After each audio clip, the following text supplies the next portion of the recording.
Captain Dae-ho Kim stood on the bridge of his ship, the UES Harmony, and looked at the big screen in front of him. The screen showed many red dots moving toward their fleet like angry wasps. The red dots were enemy ships called the Void Swarm, and they wanted to destroy everything in their path. Dae-ho had been fighting in space for 15 years, but he had never seen anything like the Void Swarm before. These creatures did not talk or make deals. They just attacked and ate everything they found. The ships looked like giant black insects with sharp edges that could cut through metal like paper. On the main communication channel, Admiral Sunmi Park was giving orders to all the human ships. Her voice was calm and steady. Even though they were about to fight for their lives, all human vessels stay in defensive positions. Do not attack unless the enemy comes directly at you, she said into her microphone. Dae-ho nodded and told his crew to follow the orders. His weapons officer, Lieutenant Chang-min, was a young man who had never been in a real battle before. Chang-min kept looking at his weapon controls, and then at his captain. "Sir, should we not help the other alien ships? They are getting hurt badly," Chang-min asked. "Wait for orders," Dae-ho replied simply. Around them, the space battle was getting worse. The alien ships from different planets were fighting the Void Swarm, but they were losing badly. The Zalari were big warrior creatures with 4 arms, and they loved to fight. They were screaming war cries so loud that other ships could hear them through their radios. The Zalari war chief named Vex Tai was shouting orders and battle songs at the same time. His voice was so deep it made the metal walls of nearby ships shake. The Zalari believed that making noise in battle would scare their enemies and make them stronger. On another part of the battlefield, the Nethek were singing. Their species looked like living crystals that could make beautiful music. The Nethek sang sad songs about death and honor when they fought. They believed their songs would guide the spirits of dead warriors to a better place. The singing was so loud it made other ships vibrate like tuning forks. Even the Orlan, who were usually peaceful, traders were talking non-stop on their radio channels. They were small furry creatures who liked to buy and sell things more than fight. But now they were chattering about how many medical supplies they needed and how many ships they might lose. The Orlan talked when they were nervous, and right now they were very nervous. But the human ships were completely quiet. Commander Jinwoo Lee was not on a human ship. He was working as a liaison officer on a big Zalari warship called the Blood Thunder. His job was to help humans and Zalari understand each other better. The Zalari captain was a huge warrior named Korth, who had scars all over his 4 arms from many battles. Korth kept looking at the screens that showed where all the human ships, where the human fleet was arranged in perfect formation, like they were at a parade instead of a battle. Every ship was exactly where it should be, and they were all pointing in the same direction. "Your people," Korth said to Jinwoo, his voice sounding worried. "They are not making any sound. No war songs, no prayers, no reports about damage. This is very strange." Jinwoo looked at the big alien warrior and tried not to smile. He understood something that Korth did not understand. When humans got quiet during a fight, it did not mean they were scared, it meant they were thinking. The Zalari made noise because it made them feel brave. The Nethek sang because it was part of their culture. The Orlan talked because they were nervous, but humans got quiet when they were concentrating on solving a problem. Sir Jinwoo said politely, "Humans fight differently than other species. We do not need to make noise to be effective." "But how do you coordinate your attacks without talking all the time?"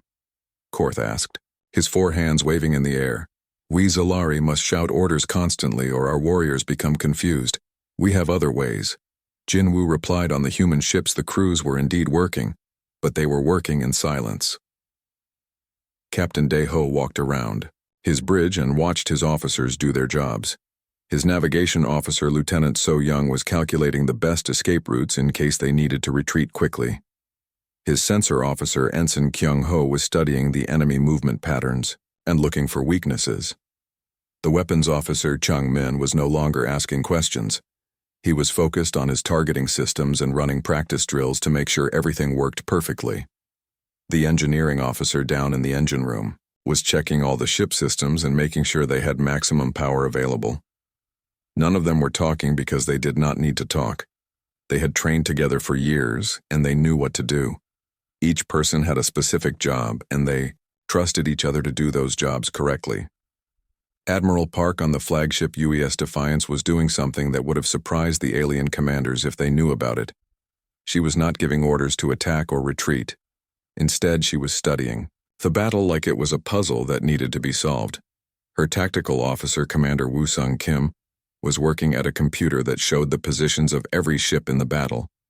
Both human and alien and enemy ships were represented by different colored dots on his screen. Admiral, the Zalari front line is breaking apart, Woo-sung reported quietly. The Void Swarm is pushing them back toward the asteroid field park. Nodded but did not give any orders yet. She was waiting for something specific to happen. The Nethek crystal ships are taking heavy damage. Their singing is becoming weaker. Woo-sung continued. Still, Park waited. The Orlan supply ships are requesting permission to evacuate the battle area. Not yet, Park said simply. On the alien ships. The commanders were getting more and more worried about the human behavior. The Zalari Captain Korth asked Jinwoo more questions. In our culture, warriors who are silent before battle are either cowards or they are planning something terrible. Which is it with your people? Jinwoo thought about how to answer this question without giving away military secrets. My people are not cowards, Captain Korth, and we are not planning anything terrible. We are simply waiting for the right moment. The right moment for what Korth demanded, to end this battle quickly and with minimum casualties, Jinwoo replied. This answer made Korth even more confused because he could not understand how staying quiet and not attacking could end a battle quickly. In Zalari culture, you won battles by being the loudest and most aggressive. The idea of waiting and watching was completely foreign to him. The Void Swarm ships continued their attack. They moved like a real swarm of insects following chemical trails left by their scout ships. The enemy did not seem to have individual thoughts, but instead acted like parts of a single giant creature.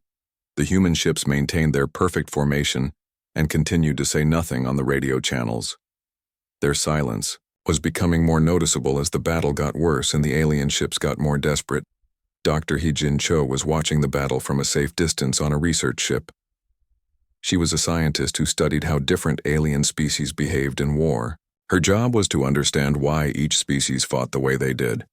She noticed that human communication had dropped to almost zero, while every other species was making more noise than usual. The pattern was very interesting, and she began taking notes for her research. The battle was about to change in a way that none of the alien species expected. The human silence was not a sign of fear or confusion. It was a sign that they had finished analyzing the situation and were ready to act. Dr. Hee-jin Cho sat in her research station, aboard the neutral observatory ship called the Watcher. Her ship was far enough from the battle to be safe, but close enough to record everything that happened.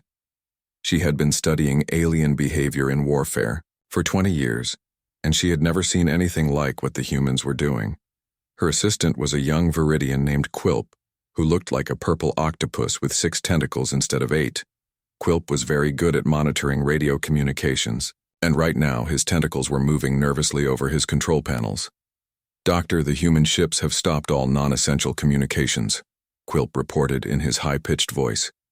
Even their medical bays have stopped sending routine health reports to each other. Jin looked up from her holographic computer display where she was studying battle records from the past 50 years. Show me the communication patterns from their previous battles, she said. Quilp pressed several buttons, and the display filled with charts and graphs that showed how much different species talked during battles.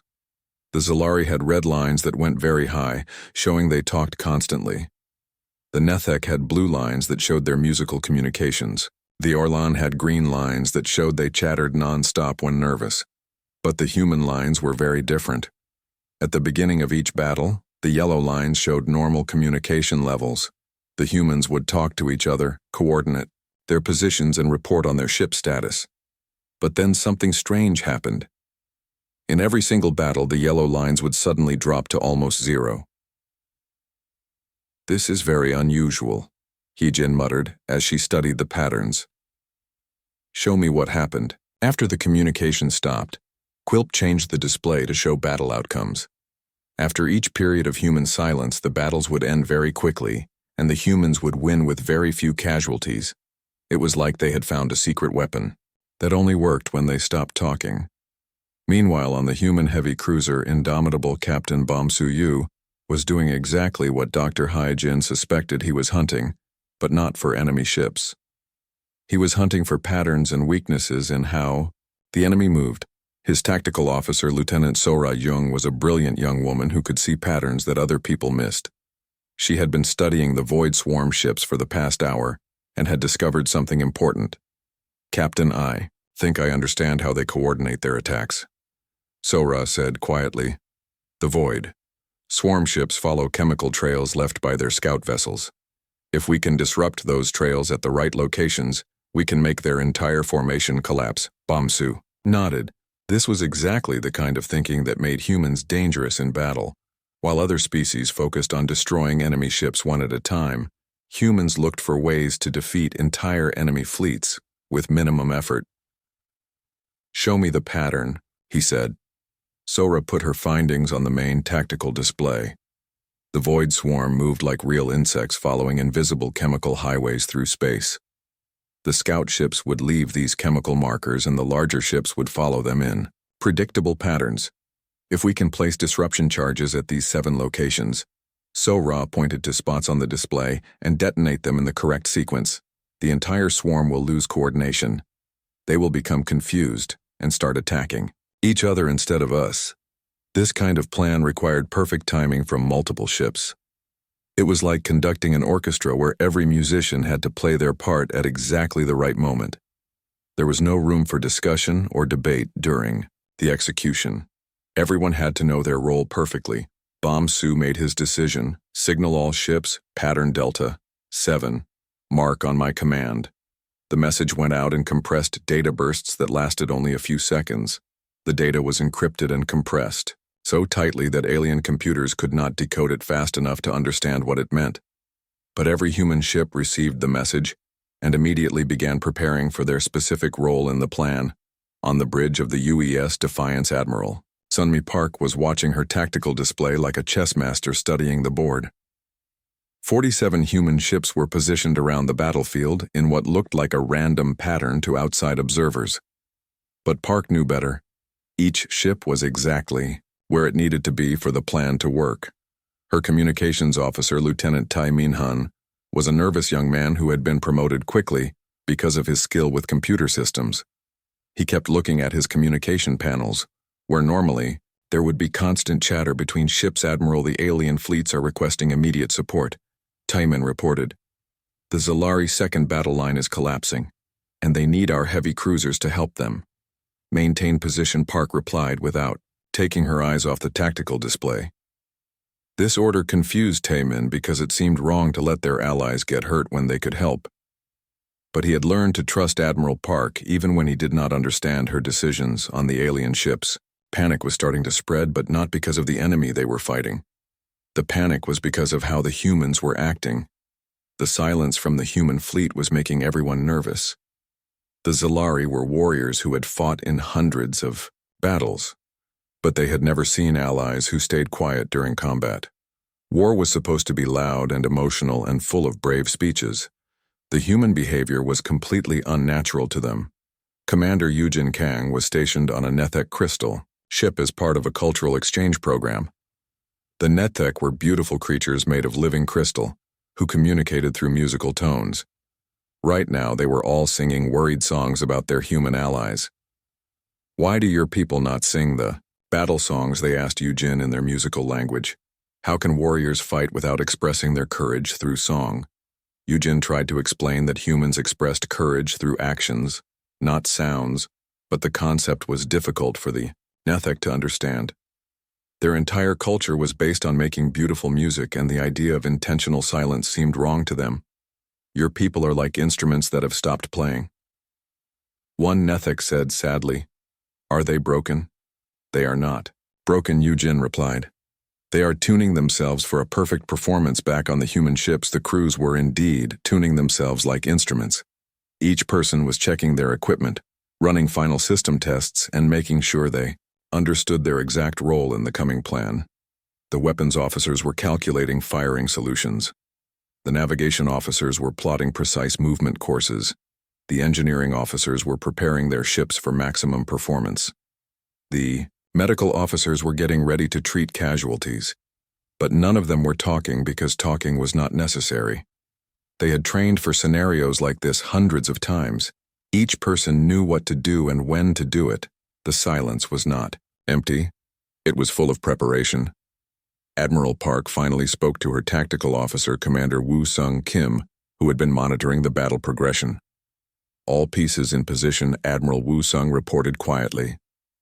The Void Swarm has committed 93% of their forces to the main engagement. Park nodded. The trap was set. The enemy had been drawn into exactly the position the humans wanted them in. The alien fleets had unknowingly acted as bait, driving the Void Swarm into a carefully prepared killing zone. Dr. Hyejin watched from her observation post as the human plan reached its final stage.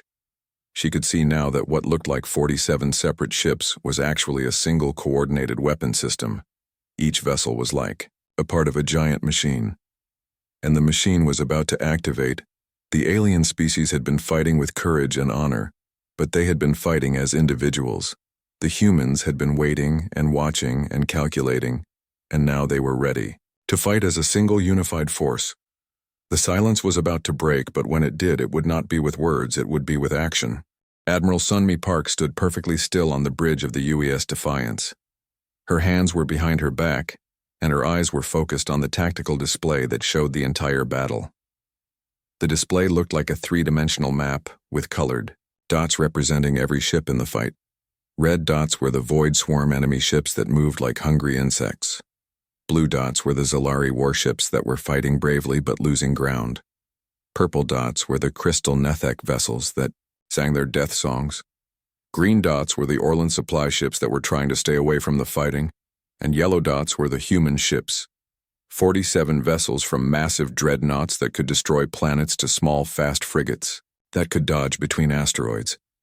All of them hung in space like predators waiting for the perfect moment to strike. Her communications officer, Lieutenant Tae-min Han, looked up from his console with worry in his eyes.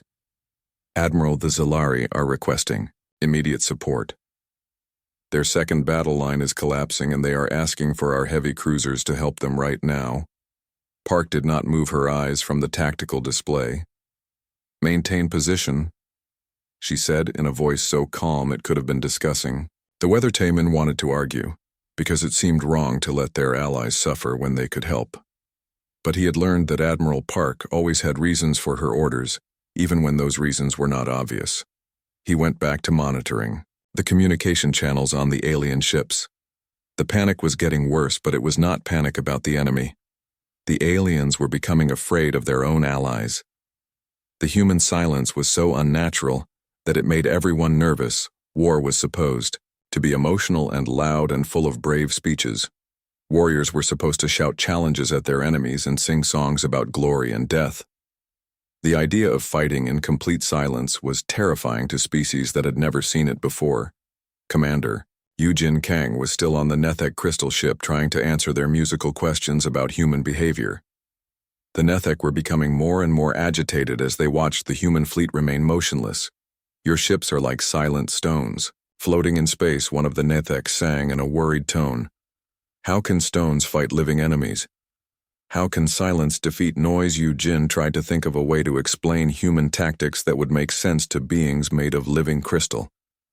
Your people sing to coordinate your actions, she said slowly. Humans coordinate through shared understanding. We do not need to make noise because we already know what each other is thinking. But this explanation only made the Nethek more confused. They could not imagine how beings could work together without constant communication. It was like trying to imagine music without sound. On the Zalari warship, Blood Thunder Commander Jin Woo Lee was facing similar questions from Captain Korth, the Big Four. Armed warrior was pacing back and forth on his bridge looking at the displays that showed human ships in perfect formation. Your people have been silent for 2 hours now, Korth said, his voice getting louder with each word. In Zalari culture, warriors who stay quiet before battle are either cowards or they are planning something terrible. Jinwoo remained calm, even though he could see that Korth was getting angry. Neither, he replied simply. Then what are they doing? Korth demanded. They are waiting For the right moment to end this battle quickly and efficiently, Jinwoo Sedkorth made a frustrated noise with his throat. The right moment was an hour ago when the enemy was weaker. Now they are stronger, and our losses are mounting every minute. Jinwoo looked at the tactical display and saw something that Korth could not see. The Void Swarm had indeed gotten stronger, but they had also become more concentrated. They had committed almost all their forces to attacking the alien fleets, which meant they had no reserves left to defend against an unexpected attack. The humans were not waiting because they were scared or confused. They were waiting because the enemy was not yet in the perfect position for the trap that had been carefully planned. Back on the UES Defiance, Admiral Park was watching the same tactical information. Her tactical officer, Commander Woo-sung Kim, was monitoring the enemy movements with the precision of a scientist studying bacteria under a microscope. Enemy concentration is at 87%. Woo-sung reported quietly. They have pulled most of their reserve forces into the main battle park. Nodded but did not give any orders yet. She needed the concentration to be higher. The Zalari front line is beginning to break. They will not be able to hold their position much longer. Woo-sung continued. Still Park waited. The Nethec crystal ships are taking heavy damage. Their harmonic coordination is failing. Park remained silent. Admiral, Woo-sung said with a slight note of urgency in his voice, if we do not act soon, our allies will suffer severe casualties. I know, Park replied, but her voice showed no emotion. The alien commanders would have been shocked if they could have heard this conversation. They were dying to protect the humans, and the humans seemed to care more about perfect timing than saving lives. But this was not true. Park cared deeply about casualties, both human and alien. But she also understood something that the other species did not understand. Sometimes the best way to save lives was to wait until you could end a battle quickly and completely, rather than jumping in too early and making the battle last longer. On the human ships, the crews were ready for action, but they remained disciplined and quiet. Captain Daeho Kim walked around his bridge, checking on each of his officers. His weapons officer, Chang Min, had his targeting systems locked onto specific coordinates that had been sent from the flagship. Sir, Chang Min asked quietly, why are we not helping the Zalari? They are brave warriors who have fought beside us before, because helping them now would waste their sacrifice. Daeho replied, we will help them by ending this battle in the most efficient way possible. Chang Min did not fully understand, but he trusted his captain. The targeting coordinates were not aimed at enemy ships, but at empty space where the enemy ships would be in a few minutes. Captain Bomsu Yu, on the heavy cruiser Indomitable, was making final preparations. For his part of the plan, his ship and 14 others had been slowly moving into position behind a small moon, using its gravity to hide their approach. The moon was blocking enemy sensors, so the Void Swarm did not know that 15 heavily armed human ships were preparing to attack from an unexpected direction. Lieutenant So Rajung was calculating the exact moment when they would need to break cover. Captain, we are in position and ready to execute pattern Delta 7, she reported. Bomsu nodded and opened a secure channel to the other ships in his group. All ships, this is Indomitable leader, prepare for acceleration on my mark. Dr. Hyejin. Cho watched from her research vessel as the human plan reached its final stage. She could see what the aliens could not see. The humans had been using the alien fleets as bait to draw the Void Swarm into a carefully prepared trap. The enemy had taken the bait perfectly. They were now concentrated in a small area of space, with most of their forces committed to the attack on the alien fleets. They had no idea that human ships were positioned around them like the jaws of a giant invisible trap. Admiral, Park finally received the report she had been waiting for. Enemy concentration is at 93%. Woo-sung announced all reserve forces have been committed to the main engagement. Park smiled for the first time since the battle began. Execute, she said quietly. The single word went out to all human ships in compressed data bursts. The silence was about to break, not with words, but with the most coordinated military action the galaxy had ever seen. The word execute traveled through space in less than 3 seconds, reaching every human ship in the fleet at exactly the same time. What happened next would be studied by military academies across the galaxy for hundreds of years to come. Captain Daeho Kim felt his ship, the UES Harmony, suddenly drop below the main battle plane. along with 15 other vessels. Their movement was so perfectly coordinated, it looked like they were parts of a single giant machine. The alien commanders watching, on their sensors, could not believe what they were seeing. The human ships were not firing at enemy vessels. Instead, they were shooting at empty space. Their weapons created brilliant flashes of light that seemed to serve no purpose at all. But Captain Taeho knew exactly what he was doing. Each weapon blast was creating a gravitational distortion field that would trap the Void Swarm ships in an invisible cage. Lieutenant Chang Min, his weapons officer, was following targeting coordinates that had been calculated hours before. Each shot had to be fired at a precise location and at a precise time.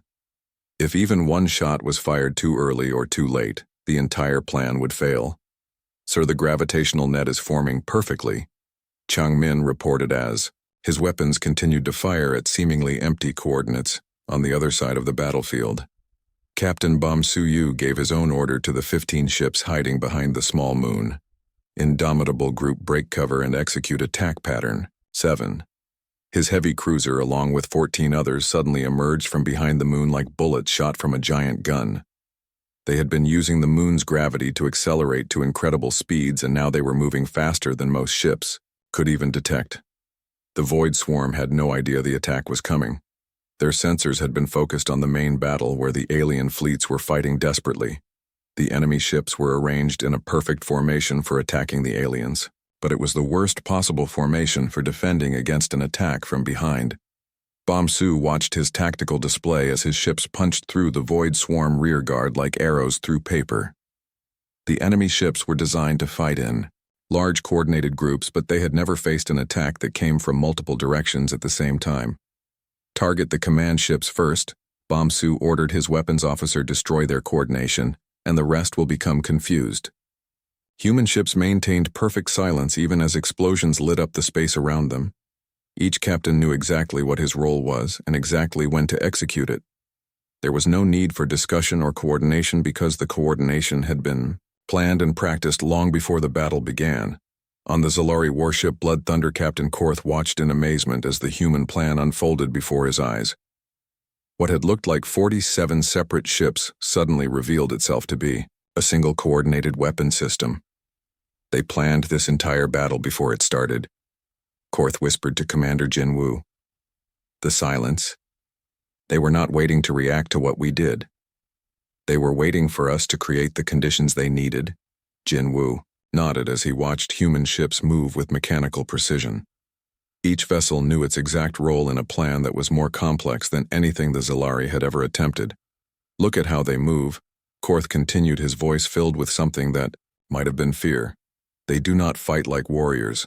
They fight like they are parts of a single mind." The Void Swarm found itself caught in a trap that it could not understand or escape from.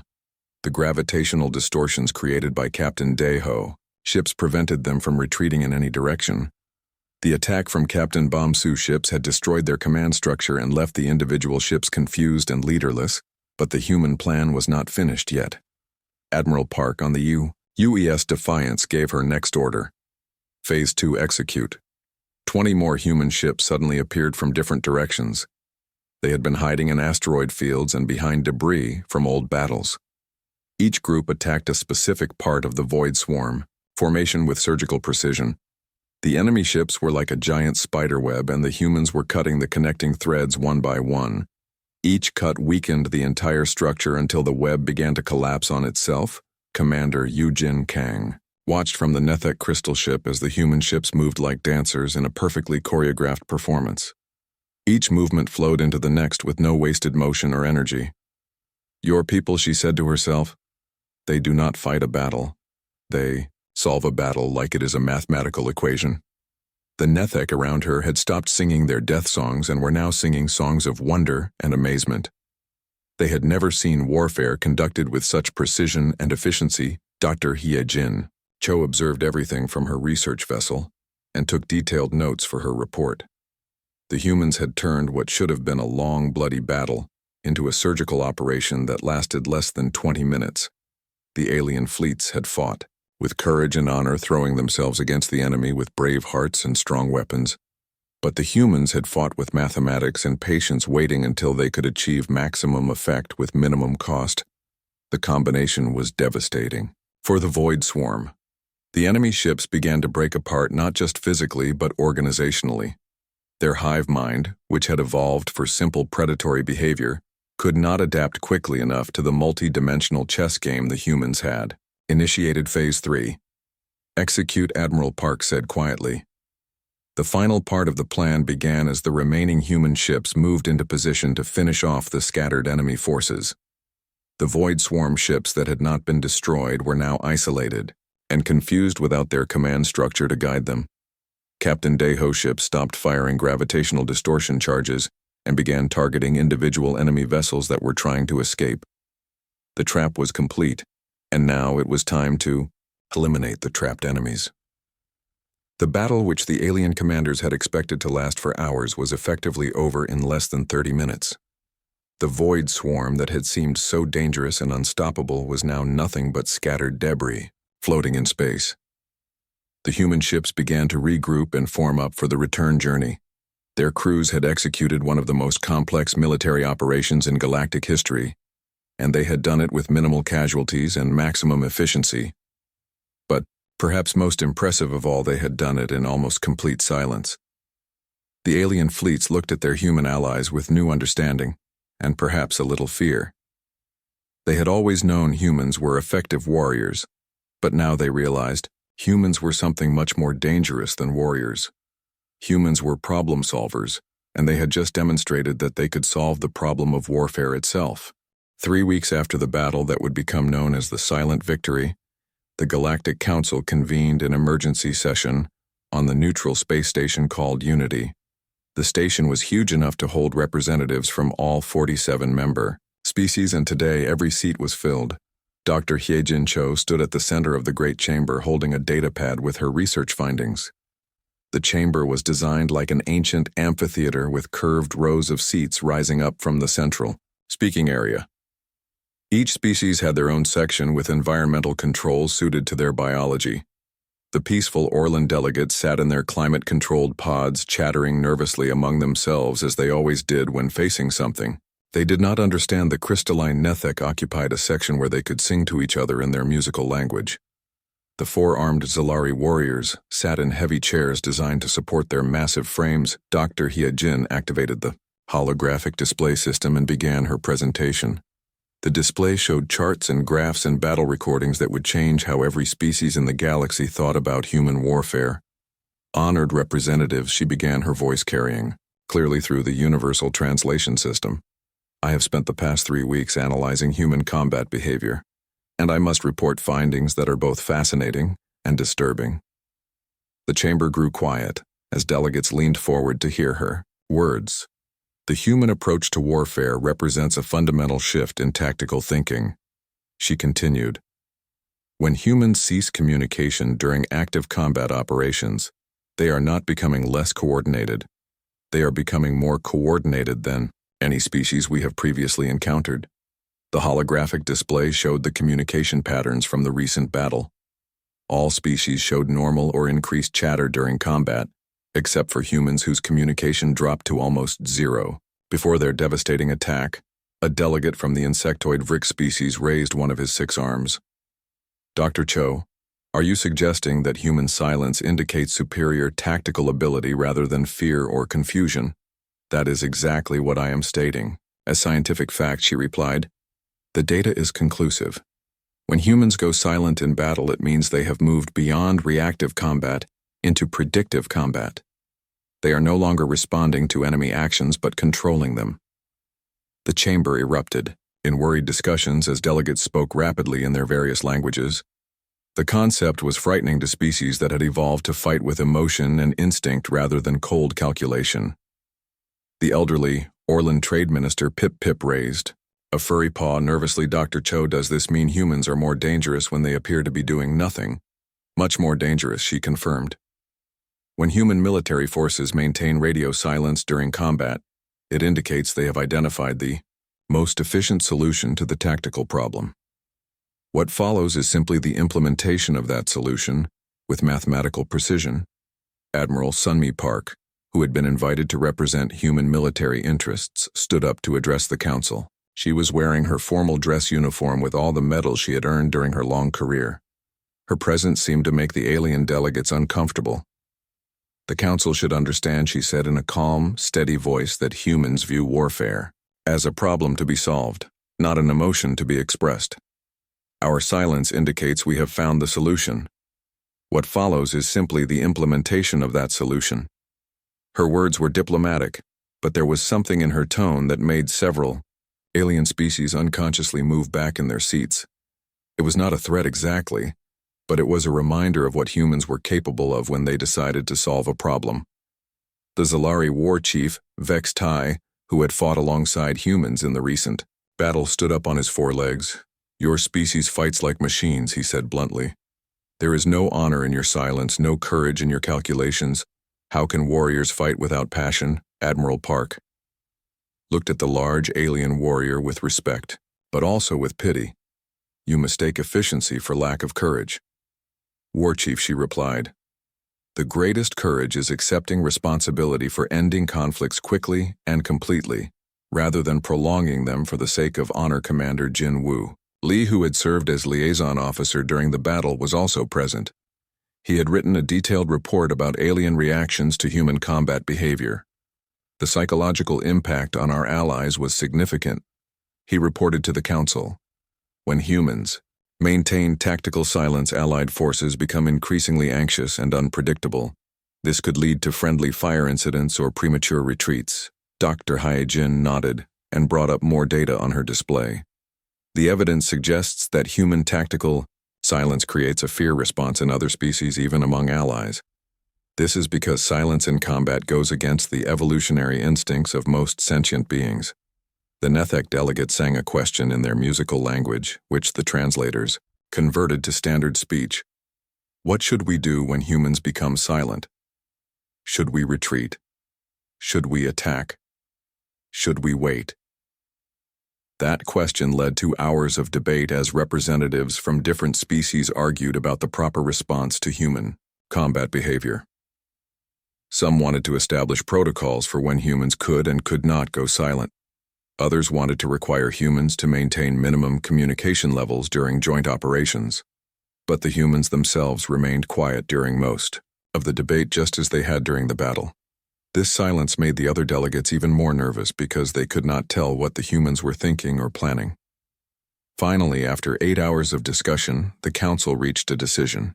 The vote was unanimous because every species recognized that they needed to understand and adapt to human combat methods. The Galactic Council hereby issues Alert Designation 7-7. Alpha announced the council president a wise old being from the long-lived eternal species. When human military forces cease communication during active combat operations, all allied forces should immediately withdraw to minimum safe distance and await further instructions. Human tactical silence indicates imminent large-scale combat resolution. The alert became part of standard council military protocol, not because humans demanded it, but because their alien allies had learned something important about human nature. The most dangerous human was not one who shouted threats, but one who quietly calculated how to remove threats permanently. Commander Yujin Kang, who had returned to Earth after her assignment with the Nethek, read the alert message with amusement. She forwarded it to her military academy classmates with a simple note. "They are finally learning to read the room." The alert was distributed to every military commander in council space within hours. It became required reading at officer training schools and was included in first contact protocols for newly discovered species back on Earth. Human military leaders were surprised by the attention their tactics had received. Admiral Park was interviewed by military historians who wanted to understand how human combat doctrine had developed. "We do not try to be frightening," she explained to the historians. "We simply try to be effective. The goal of any military operation should be to achieve objectives with minimum casualties and maximum efficiency. Everything else is secondary." The galaxy had learned that human efficiency in warfare was something to be both admired and feared.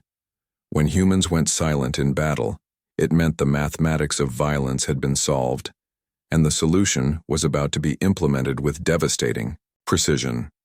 In the depths of space where new conflicts always emerged, alien fleet commanders now monitored human communication channels with careful attention. When the chatter stopped, when the frequencies went dark, when humans went silent in battle, it meant one thing: the predators had finished hunting and were ready to strike. The Council's alert served as both tactical doctrine and warning to every species in the galaxy. When humans stopped talking, everyone else should start listening very carefully to the silence that followed, because that silence contained the sound of problems being solved permanently.